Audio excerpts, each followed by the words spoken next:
Welcome, everybody. Welcome. Hey, everybody. We're almost there. We're almost there. We're welcoming. We're welcoming. We're welcoming. We are now live. Yes, we are. Welcome, everybody. This is Jan Landy. Welcome to our current event show.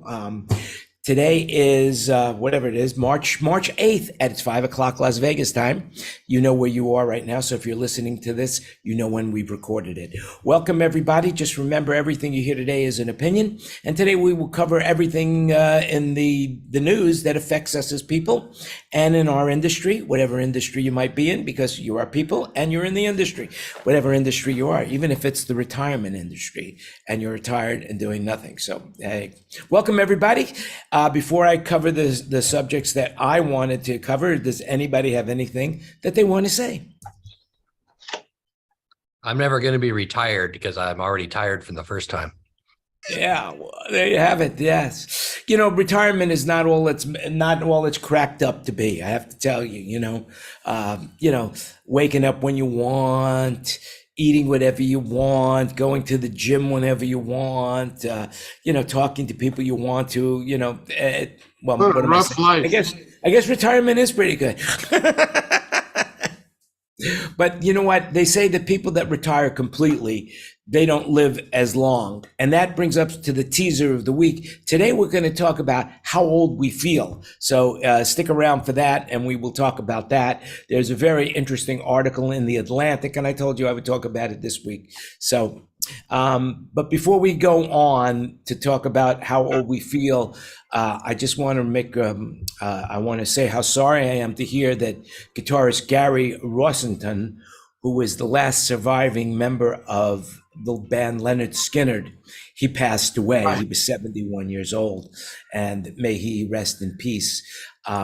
I have an interesting story, or to me it's interesting, maybe not to you, but it's interesting to me about my first experience and probably only experience with Lynyrd Skynyrd. It was when I was just a mere stripling. I was about 19, 20, 21, somewhere around there. And I was living in New York at the time, and I heard that The Who was playing at Boston Garden. And so we hitchhiked up to Boston from New York and went to see our friend who had tickets. When we got there, the friend had made a mistake and did not have tickets. And seeing we had hitchhiked so long, I said to myself, look, I'm not going to just not go to this show. I'm going to figure a way how to get in. And she said, well, it's sold out. And nobody else wanted to go. So I went alone down to the Boston Gardens. And I had no experience at all of concerts, especially big ones. And I had no idea the opening act was Lynyrd Skynyrd, which it turns out that it was. Anyway, as I'm walking around, I found the truck exit on the entrance.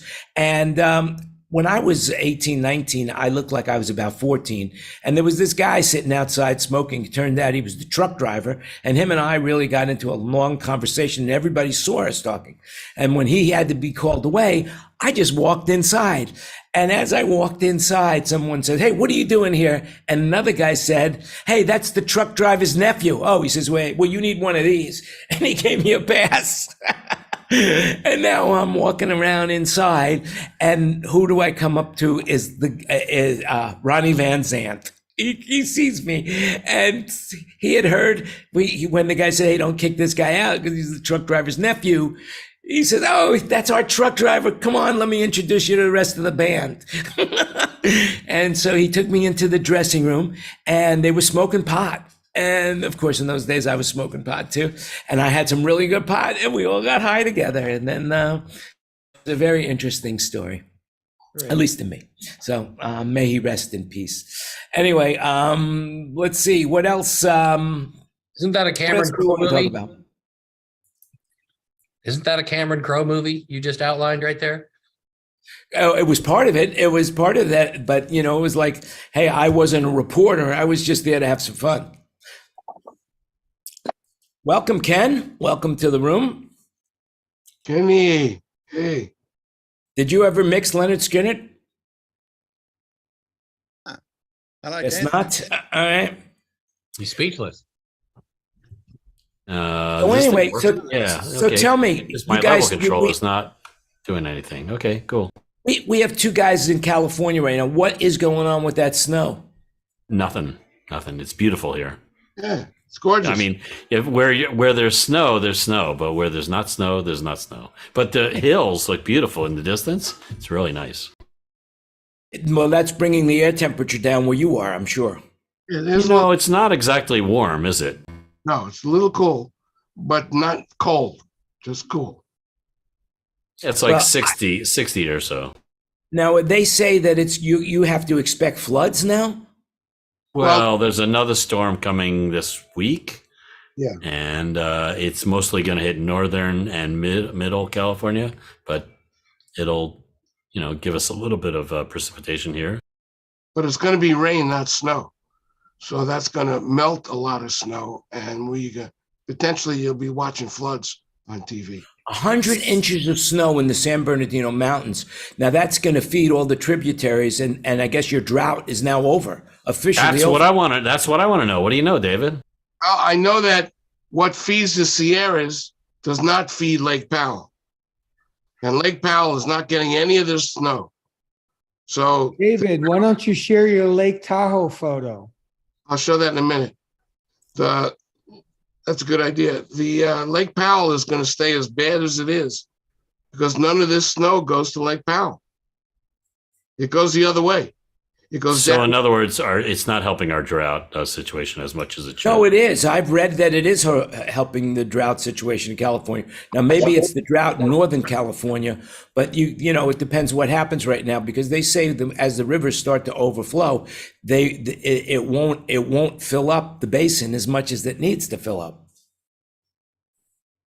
Could you believe it? You haven't had rain or snow in so many years. Now you get an abundance of rain and snow, and it's not going to help that much. I find that incredible. I think it's helping some, but it's not like the drought is over or anything, because I think there's two aspects to the drought. There's the aspect of lack of rain, and there's the aspect of poor water management, is what I've heard.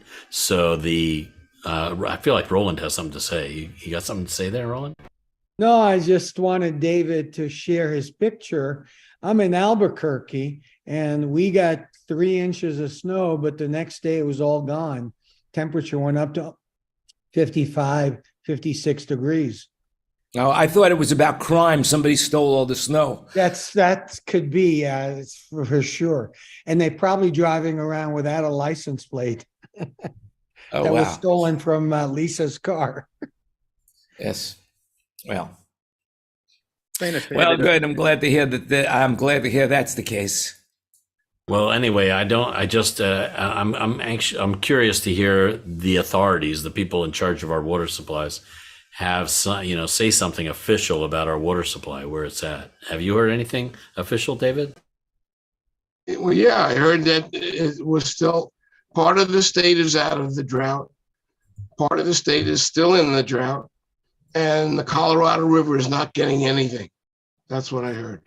And what's the status of in San Bernardino? It's an awful lot of snow. An awful lot of snow. Yeah, but that doesn't feed the Colorado River. That feeds LA and then the Pacific Ocean. So what about Lake Mead? Is that affected at all? Is that affected at all? Yeah, no, it's not getting any of that snow. All that snow goes west. It doesn't go east. So the Colorado River, Lake Mead, Lake Powell, unless it snows in Colorado and maybe New Mexico, none of it goes to what we need. Yeah, interesting. Very, very interesting.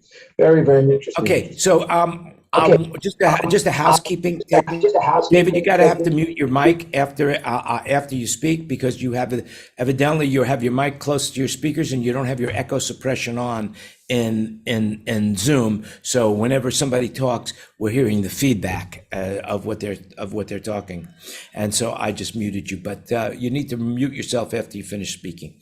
All right, thank you. Anyway, moving right along, did you guys hear about this? Speaking of weather, They just made an historic agreement with the UN after decades of talk that the High Seas Treaty aims to place 30% of the seas into a protected area by 2030 to safeguard and recuperate marine nature. And that is amazing. That happened at the UN. We'll throw up the article. You don't think that they're, look at that. Look at that picture there of, now that is Lake Tahoe, right, David?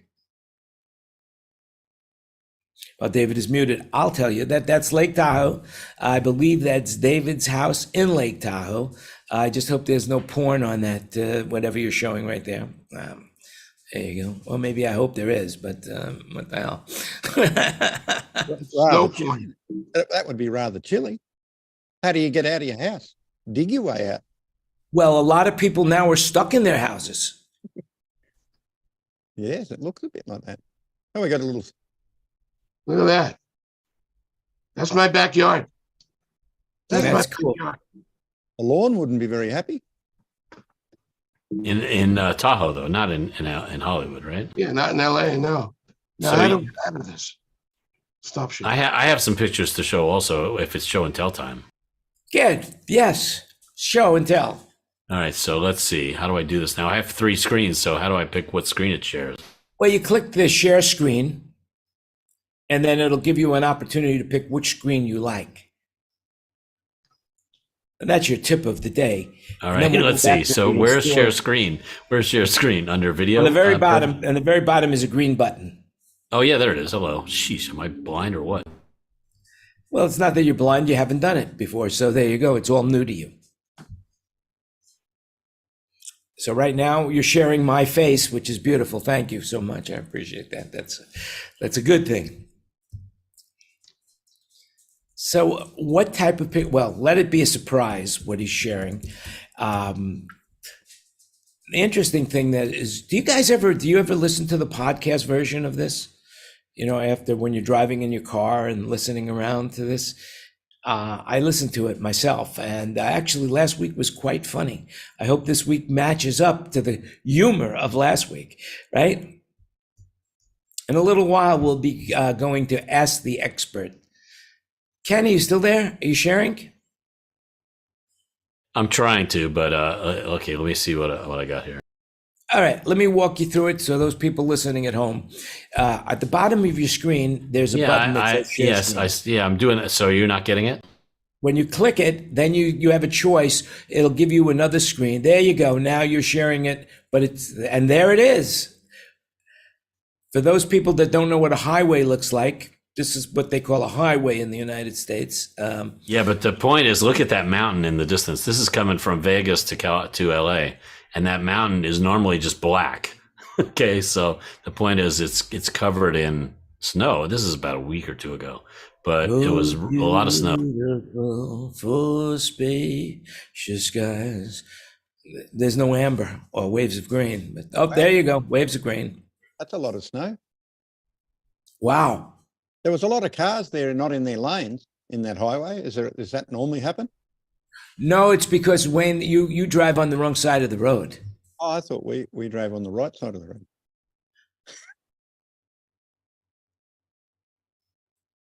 Wow, beautiful. Yes. If you like desert. Now, if you don't like desert, it's not so beautiful. Was that the dog?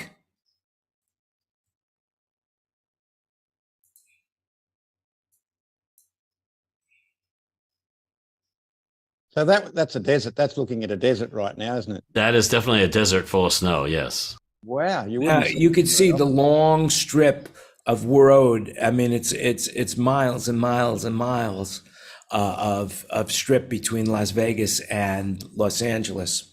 But it's a very interesting ride.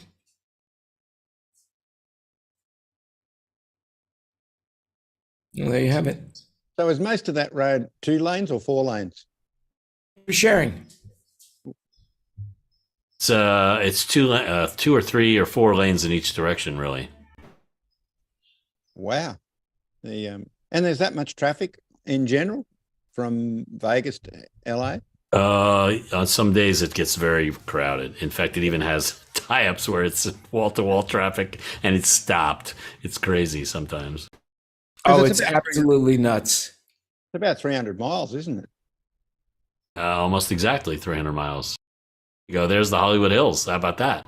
And that is really amazing. I love the palm trees in the foreground and the snow in the background. That's so cool. I can relate to I could relate to that. Not. I can't relate to that at all anymore. And I can't relate to that at all. And just to give you an idea of whose picture is that? Is that the Lake Tahoe? Is that on Lake Tahoe with the mountain in the distance?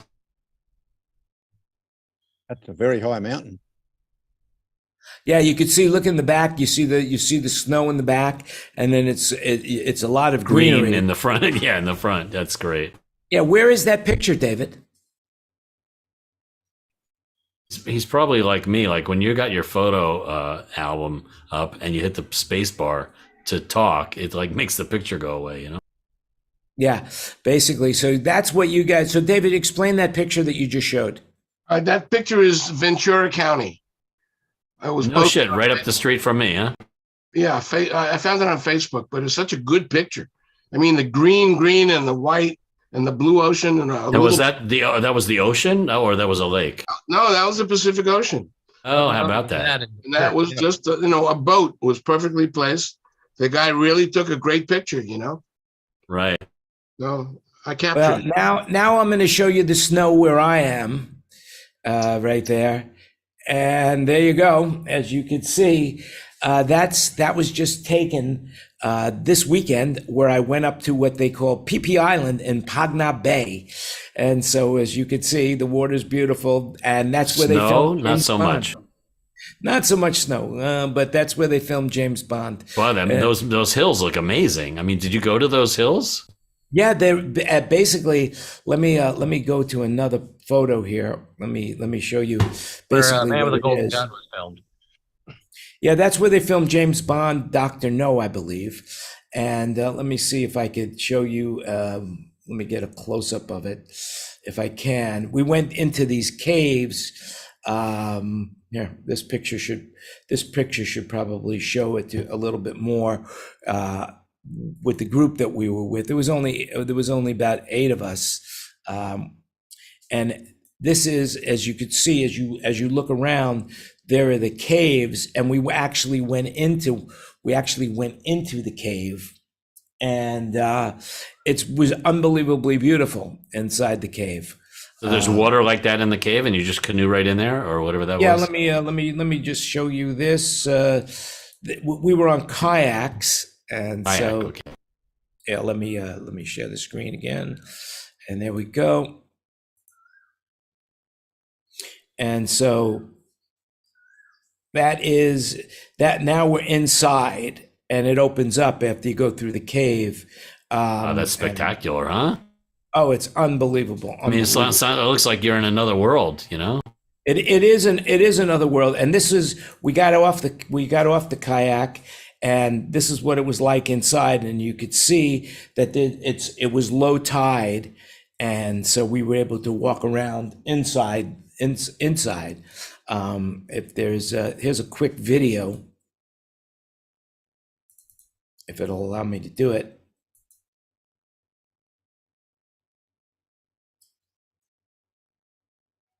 Oh, it's really that's cool. amazing. Yeah, it was, if you go up to Facebook, I'll be posting the pictures up there. So if you go to the only Jan Landy, if you can't find me, or just Google Jan Landy and then find my Facebook page. Well, so speaking of caves, though, have you seen the movie Cocaine Bear? This week. No. Have you seen it, David? Oh, I'm going to see it this week. Okay, well, we saw it last night. What do you know about it? Oh, I know it's outrageous. It is. I want to say it's great, but I don't know if I would call it great. That's what everybody says. You love it, but you can't recommend it. That's a good way of putting it. I was going to say my recommendation is it's surprising. I can tell you that cocaine and bears is that. So here's the thing. It's one of those movies that they say is based on true facts. Okay. But the true facts are very limited. And now that I saw the movie and read the Wikipedia about the movie and about the incident, the true facts that it's based on is that in 1985, somebody was flying some cocaine in a small plane, and I don't know, the plane crashed, or somehow the cocaine ended up in the forest. Okay, so the bags and bags of cocaine, like millions and millions of dollars worth of cocaine in the forest, and sometime after that, they found a bear dead by the side of the road with some bags of cocaine next to him. Right, that's the truth. That's where the truth ends. And they made a beautiful, amazing, crazy story based on that concept right there. They're like, I wonder what happened to the bear. I wonder what the bear could have done. And they made a whole 2 hour, an hour and a half movie about the bear and the people near there and all this stuff. It's great. It's so amazing, but I don't know if I could recommend it. Well, there you go. I think they have it here too in Thailand. I haven't even seen Back to Wakanda yet, which is probably that's out right now, right? I don't know. I haven't seen that. Which one? Anyway, Wakanda moving forever. along. I want to go backwards because I said something to you guys and nobody seemed to really even care about it, about the ocean treaty, how they made this historic ocean treaty. And now 30% of the seas are going to be protected, which is more than amazing considering how much pollution there is out in the ocean. I mean, you're there in pristine waters, just absolutely pristine. And you look down and you see floating plastic, wherever you go now these days. I remember back in the late 80s, I was doing a bareback sailing cruise in the Greek islands off of Panormus Bay, Skopelos, and the water was as crystal clear as it could be. And I looked down about 25 feet, and there I saw all of these milk containers, plastic milk containers, and the 6-packs, the plastic thing that they put 6 packs of Cokes in. Well, of course, they've changed that now. They don't do that anymore. But those things are horrible, the way people just, litter, and they don't have any respect at all for the land, So I'm glad that they're doing that, and that could help us, all as people live a better life. So that's Well, have you seen the posts on like Instagram and other social media about that project that is cleaning the oceans? They're basically dredging all the waste that we humans have put in the ocean, and they're taking it, bunches at a time out of the ocean. It's more than impressive when you see these people do this. It's just, amazing that I'm glad that there are a lot of people that do put that into their life's work, and it's their passion and compassion to clean up the planet. I love it. Yeah, it's going to take a lot more than what they've done, but that's a start. Yeah. Actually, basically, they're doing that. They're also picking up, I know this is going to be hard for you to believe, but shrimp shells, they're collecting shrimp cells right now. And basically there is an article that I read in Bloomberg, which we'll post in there, that people are now wearing an alternative to leather, clothing made from shrimp shells. And basically what they do, it's not just the shell itself. They take the shell and they put it through some chemical process, and then they make some sort of a leatherette kind of material from it that they're making clothes. It's kind of interesting. Go check out the link. Tina will post it into the chat about the latest leather alternative that's made from shrimp shells. I don't know if you guys would ever wear something like that. Yeah. First question I have is, what's a shrimp shell?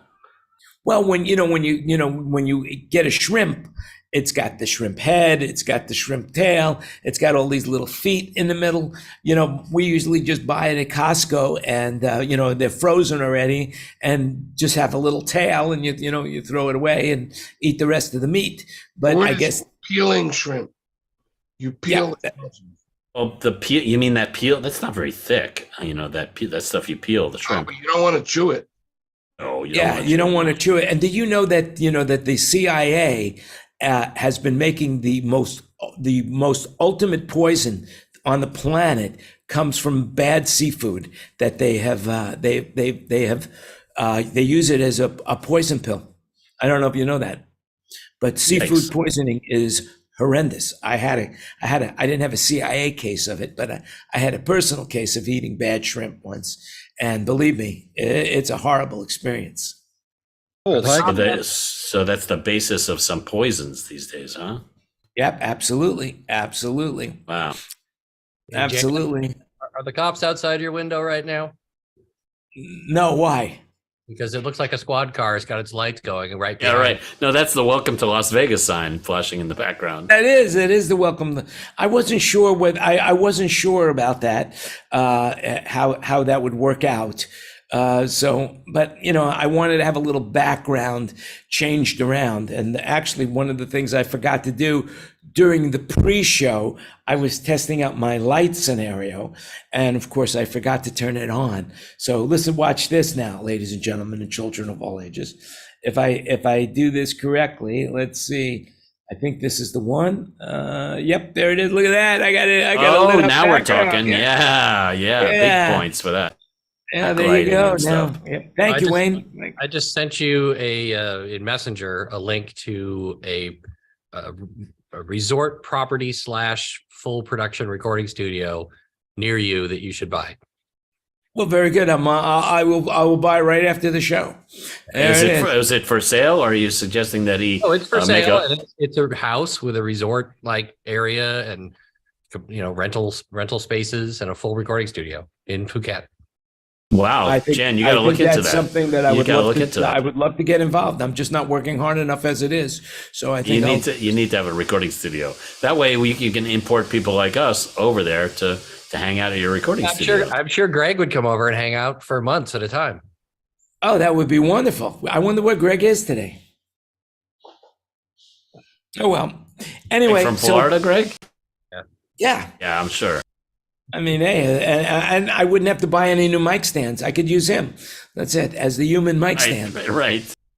That's what he considers himself. Hey, by the way, just an FYI, going to a completely different subject. I just wanted to point out that March 9th is National Slam the Scam Day. I know. That's tomorrow.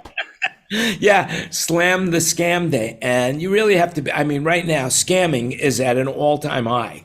It's like every other text I'm getting here is some sort of scam. The phone is ringing off the hook with scams. And whatever you do, if you get a message on the phone, don't push any buttons. If they say push 9 to, and they're very elaborate right now. Well, I got a question for you. So I got numerous voicemail messages from this phone number that said, and then the message says something along the lines of, "We have lots of funding available for your company. Call us back at this phone number, and we'll set you up." So I got so many messages. I was like, I need these messages to stop. I need these people to stop calling me. So I called the number, and I don't know what the scam is, but it doesn't even connect. So what do you think? Well, basically what they do is and this is going to be changing as of the end of March right now, just so you know, that now legally, they all have to have a disclaimer. If they're doing a mass texting or a mass phone, they have to disclose that it is a scam, or that it's not, they have to give you a choice to opt out. At least that's with text messages. I get this every single day. It starts at 6 a.m. here because it's 9 a.m. East Coast. And I get texts and calls, maybe 15 a day, every single day of my life, for people trying to give me money. And the reason I called the state attorney general and tried to figure out what was going on. And it's because I have what's called a UCC filing, which is, when you get financing for something, business financing, it's like having a lien on your house. They register with the state that you live in, so that if you just vanish on them, they have a record with the state. The legit finance company has a record with the state, so that they have a recourse to come and repossess the gear or whatever.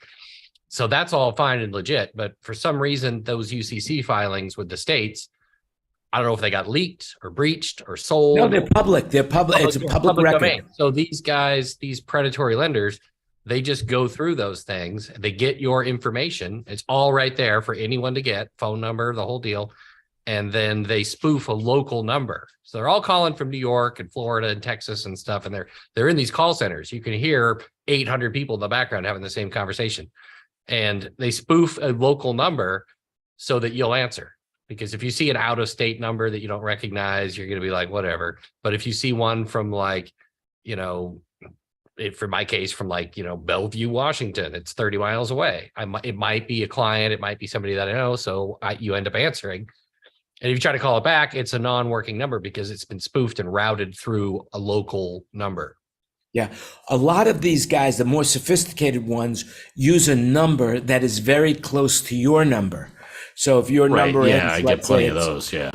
let's say your number ends in 4444, you're getting a call from 4443. Or you know? I get a lot of my area code, my exchange, is that still a term? You know, the 3 digits after the area code, but then different last 4 numbers. That's very common. And because that's psychologically, you think that it's going to be one of your neighbors or something. Yeah, you like gotta answer it, just like Kurt said. You like it could be something real, you know.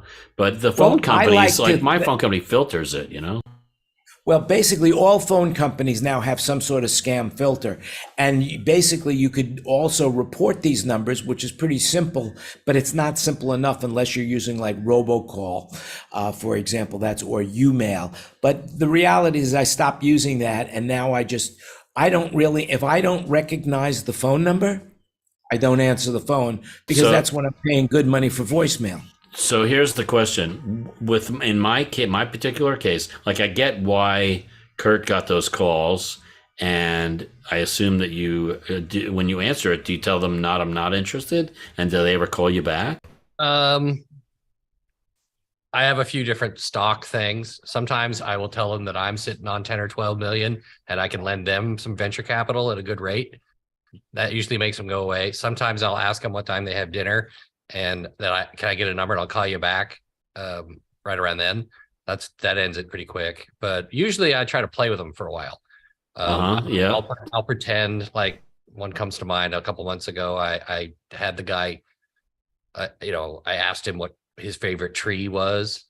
And he wouldn't answer. And I said, well, I'm not doing business with anybody who doesn't, know anything about trees, because I grow African hardwoods in a greenhouse and I build musical instruments, and I need a couple $1 million for a new greenhouse.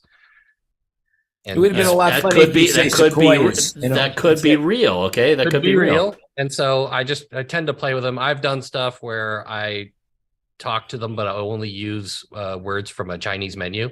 So I pretend that I don't speak English, but it's all just food items from a Chinese menu. Fantastic. Well, I'm not that creative. I'm not nearly that creative, but it can be fun after a while. So yeah, but annoying at the same time, right? That they're continuing to call. So my question to you guys is, with my case where they left me numerous voicemail messages, what's my recourse? I got to get them to stop calling me and leaving messages. Okay, your recourse would be this. Number 1 is to block the number. Number 2 is to report the number to the spam service of your phone company, whatever phone company you're with. They do have a spam service, but it's really impossible. The reality is they'll just call from a slightly different number, every that's time. That's right. The reality is just not answer the phone, let it go to voicemail, and then return their call, those legitimate calls. You're on a list somewhere. Obviously. I got another question for you, and that is, I recently signed up with T-Mobile. So I'm now with T-Mobile instead of AT&T, which I was previously. Okay. And with T-Mobile, maybe it's a T-Mobile thing, maybe it's an every carrier thing, but I never experienced it before. I get a text message that says, this number dropped this message for you. And it's like, the phone didn't even ring.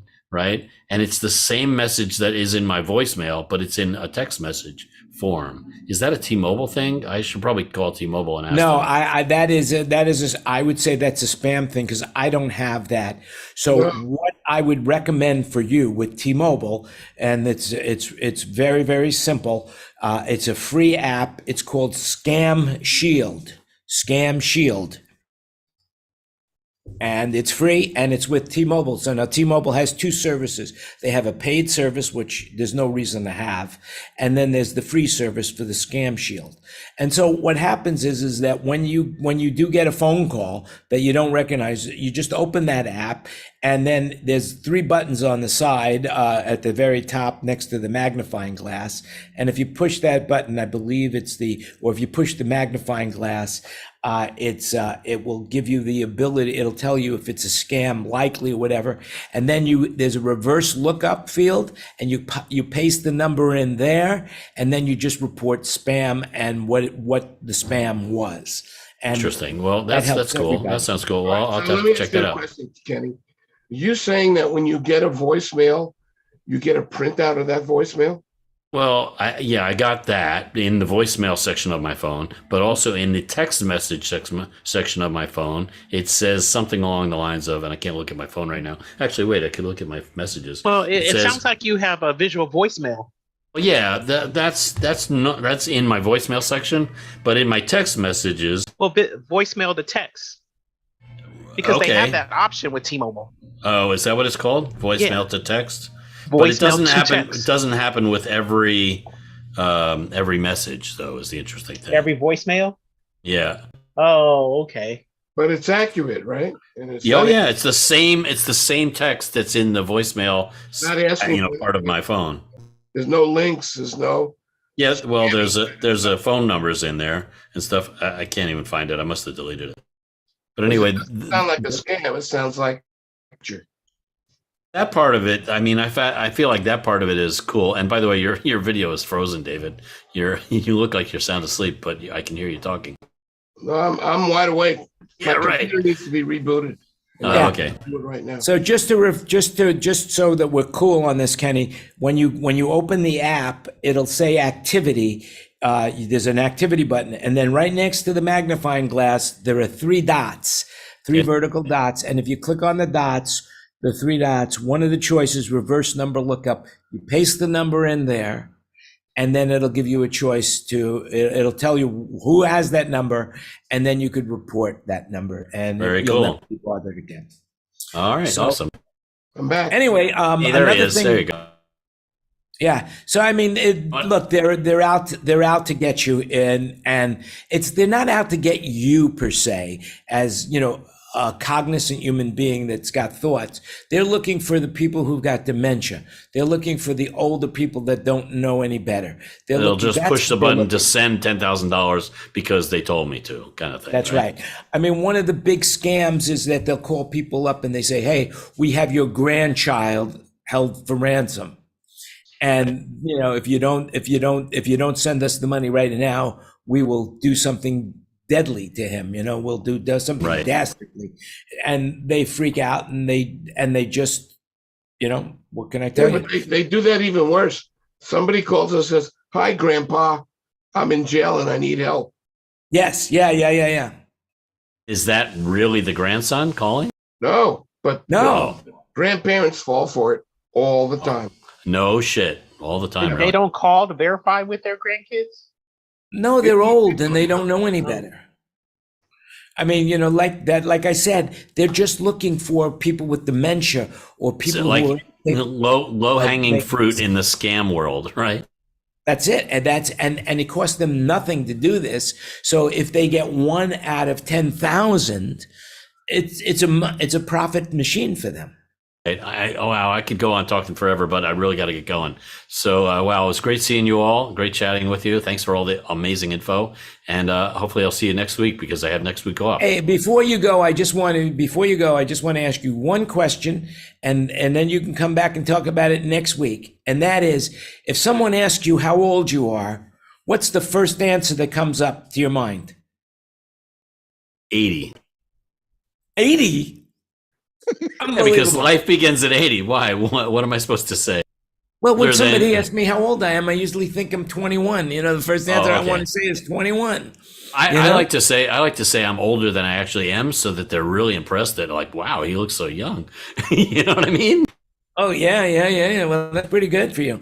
But you look pretty young no matter what. You Pretty don't good look for as old. pretty good You for don't- 80, you don't bro. look Right? as- I mean, my skin Obviously, is you hardly don't look as wrinkly old at as you all. feel. Yeah, Ken, you don't look a day over 76. Exactly. That's it. Right. Great. Anyway. Fantastic. Well, thanks you Thanks guys. for You have a coming. good one. We'll see you again Thanks next for week. having me. I'll see you. Listen, Kenny, just so you know, Friday I'm supposed to have a Zoom. Oh, he's gone? Goodbye. Yep, well, when he goes, he goes fast, man. Right. Anyways, Anyways, I was going to say, Kenny and I are both sitting back and not able to attend a Barry Manilow show at Carnegie Hall. He's being honored with a full Pops orchestra, and Charo is going to be there, and she's going to sing Copacabana. I'm not going to be there, and Kenny's not going to be there because we're both on the Milliken show. So really? Barry So and who's? Charo without. I guess Barry's not performing. He's just being honored. Well, generally, but sometimes they come up and they sing. I don't know. And Charles only doing one song. Well, there you go. So- Now we have something to look forward to. I want a complete report next week. But all right. So now we're going to go around the room. So when people ask you how old you are, do you think of your immediate age or not? Because most people don't. And there is a really interesting article that I read in the Atlantic, and it says what that most people. In the article, the headline basically is, or the teaser is the woman says that I'm 53 years old, but in my head I'm 36, and then she goes on to doing this. It's an in-depth article, so it's not just about me, BSing people about what I think. Let me just read this. Why do so many people have an immediate intuitive grasp of the highly abstract concept, subjective age? It's called, when randomly presented with it, it's bizarre if you think about it, but certainly most of us don't believe ourselves to be shorter or taller than we actually are. We don't think of ourselves as having smaller ears or longer noses or curlier hair.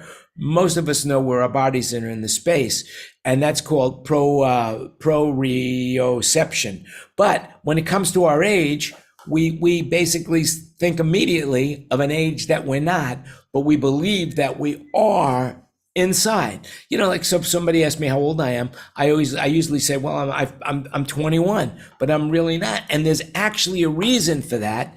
But I'm not going to get into that reason. You have to read the article, and we'll put the link. But could you guys relate to that? Well, sure. I mean, everybody sits back and says, how did I get this old? I don't feel this old, Yeah. I mean, her mother is 76, and when asked, her mother says, she's 45. And then she said, no, I'm really 76. And I do the same thing all the time. It's hard for me to believe that I've gotten to be this old. And where did the time go? And how much good experiences I've had. So. Well, I have to deal with the fact that there's definitely ageism in our industry. And so the older I say I am, the less desirable I sound as an engineer. And true or not, for reality, the reality is that's the way people look at it.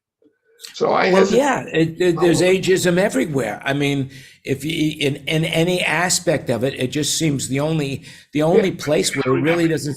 In this business, 85% of it is under 35. Well, there is such a thing as frequency hearing, and as you get older, your frequencies and some people, most people, lose frequency hearing. And in our industry, especially when it's loud, we lose our highs faster. But as you get older, if you've noticed this, most conversation, and this basically is a conversation I had with John Meyer of Meyer Sound Labs, is about articulation, and that's one of the things that he instills in his product is articulation. I think Kurt would be a good person to talk about this, but basically what John told me is this, is most people speak in a mid-range tone.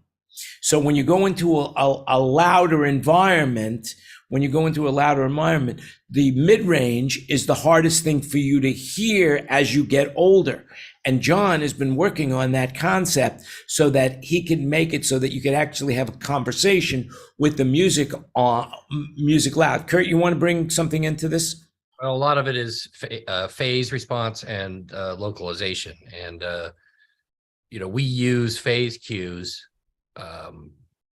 much more than amplitude cues in order to determine directionality and how to, for instance, exactly what you're talking about, focus on the person in front of you in an ambient environment. Look at a dog's ears. What they're doing is they're triangulating based on the reflections.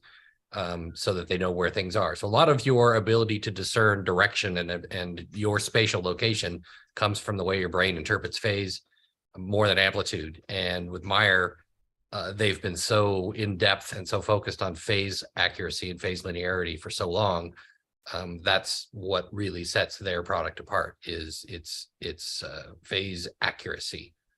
A lot of other manufacturers kind of throw that out the window to sacrifice to get amplitude and other things, coverage patterns, things like that. With Meyer, if it isn't phase correct, it's not going to make it past the first R&D step. Yeah, But and so basically it's about. Yeah, so basically let me just, sorry, go ahead, continue.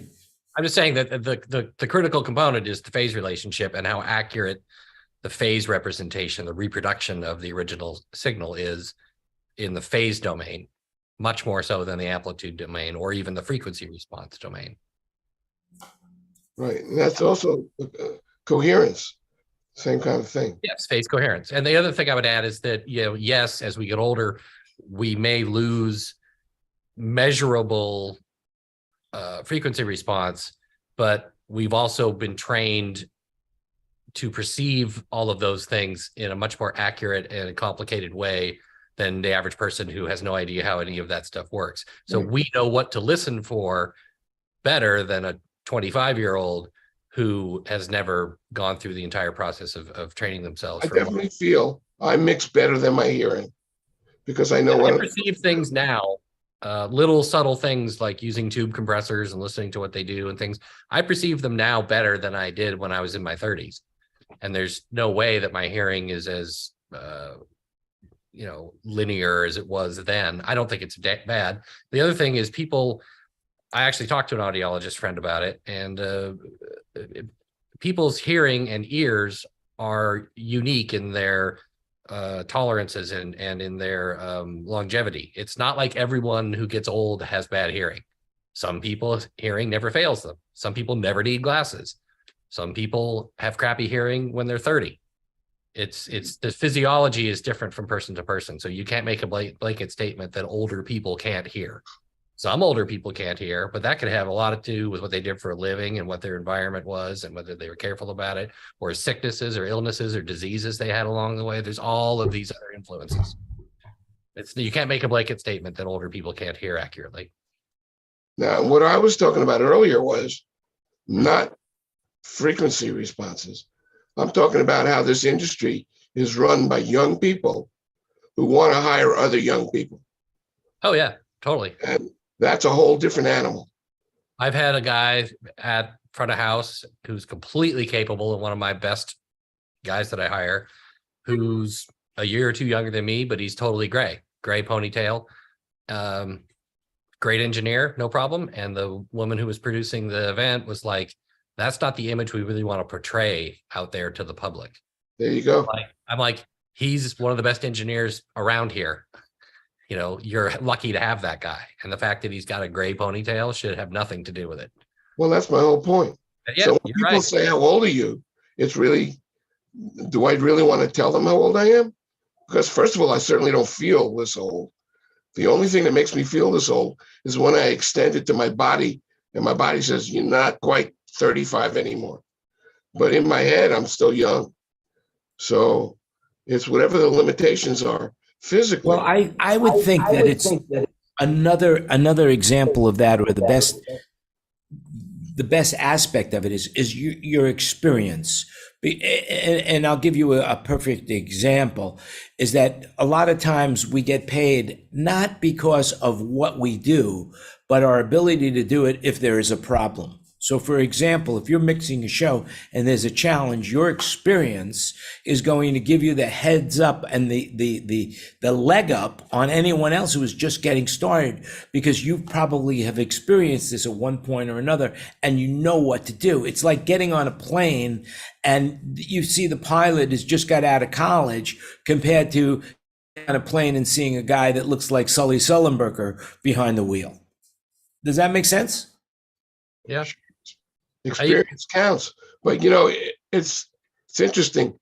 In the days of analog, the engineers who were around the longest knew where to look for those hums and buzzes and voltage problems. In the age of digital, it's not quite the same thing. The younger kids have a heads up on their side that's almost as good as what I used to need, but no longer need in experience. And they don't even have the lighting guy dumping all that voltage to neutral to ruin everything. Right. Yeah, well, they're mixing with iPads, as well, so. I used to tell people when I was younger what my age was, but that I had high mileage. And it was funny then. It's a little less funny now. Because both are true.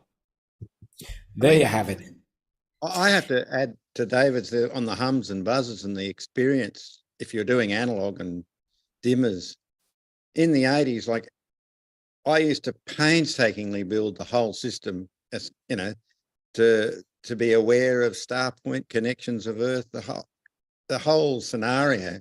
Where in digital world nowadays, it just seems to be so much easier. But you don't need that experience anymore. But you can never beat experience. I don't feel it. You need education, but experience in doing the scenario is always going to be just an advantage. And the other thing on our hearing, I think what Kurt said about you learn to. Even if your hearing's getting worse, you know what to do with stuff, you know what to listen, and you definitely mix better as you learn more. The other thing is, I think our transient response as we get older is the thing that changes sometimes more. So in other words, clouding. So if you're in a group of people, you can't hear that person that's close to you because you don't hear the transient of their voice. But in music world, we just teach ourselves to hear things and connect it to our thinking more than the average person. Well, and there's hearing and then there's perceiving. And we perceive, that's like the argument with the digital sampling rates and stuff like that.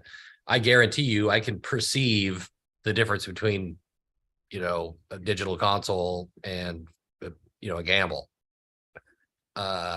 It's not that my high frequency response is so amazing that I can tell the difference from that perspective, but I can perceive the difference. And you can perceive things well above 20 kilohertz. Whether you can hear them in the traditional measurable sense, maybe not, but does it have an effect on you psychologically? Are there psychoacoustic elements that are triggered by your brain and those frequencies that are not a measurable response parameter? I think so. That's why you can, subjective things like it sounds open or natural or three-dimensional or things like that, or those are things that are comments that are made about analog that would never be made about digital, but they're not measurable. They're perceptions, but those perceptions are based on something. And digital boards are filtered extensively after 20K, I believe. Look at the phase trace on a digital console versus a really high-end analog desk like a Midas or a Gamble. The phase wraps are going to be all over the place, and that phase, and it's unrealistic. Your brain expects things to sound a way that they're supposed to sound, and they have a phase relationship that your brain expects to have in order to process it correctly. You mess up the phase relationships, which is going to happen in all of the aliasing and all the filters and everything in the converters, versus an analog throughput that never gets converted, or there's all this aliasing and all these other things that happen in the digital domain that just aren't there. It doesn't sound natural to your brain because your brain's analog and has been programmed for millions of years to perceive analog cues and analog phase relationships. And you mess with that, and that's when things start sounding weird. And then you can compound it too, because if you have a amp modeler that's pretending to be a Marshall, and then you've got a drum machine that's pretending to be a drum kit, and then you've got samples of strings and all that, start compounding these things, and they may all sound reasonable on their own, but you start adding these errors and they're compounding on top of each other. If everything's 5% off and you got 20 things, suddenly you've got a lot of phase relationships that don't sound legit or real to your brain on a very subconscious level.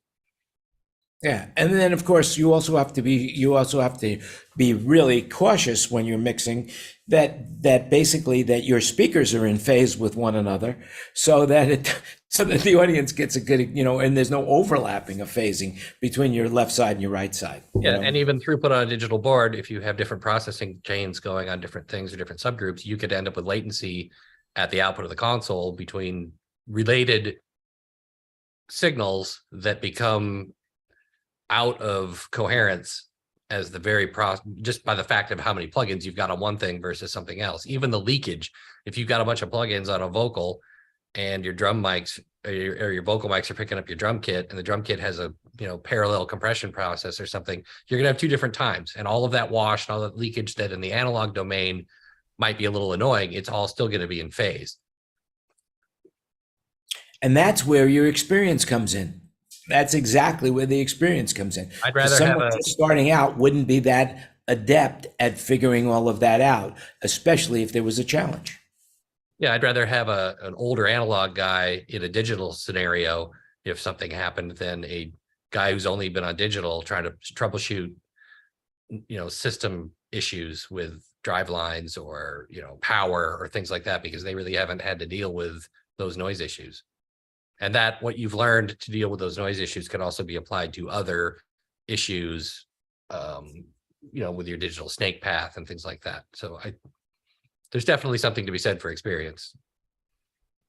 There sure is. And with that in mind, well, I guess I've got a few other stories I want to cover, but I don't think we have time for those today because we're running up to the hour. And so if there's anybody that has anything else that they'd like to say, now would be the time to do it.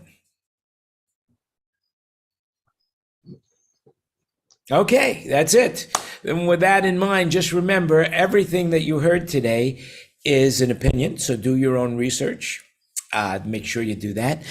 Make sure you give us a thumbs up if you like it. Subscribe to the channels wherever you might be listening to this. I want to thank you all for participating. It's been a great experience. And once again, we'll do it again next week. Remember, you make it happen. Make it happen. Stay safe and healthy. And we'll see you again next week. And with that, we're going off the air right now. And we're going to stay around in the room and chat some more. So if you want to join us, send me a DM and we will invite you to be on the panel. Talk to you soon.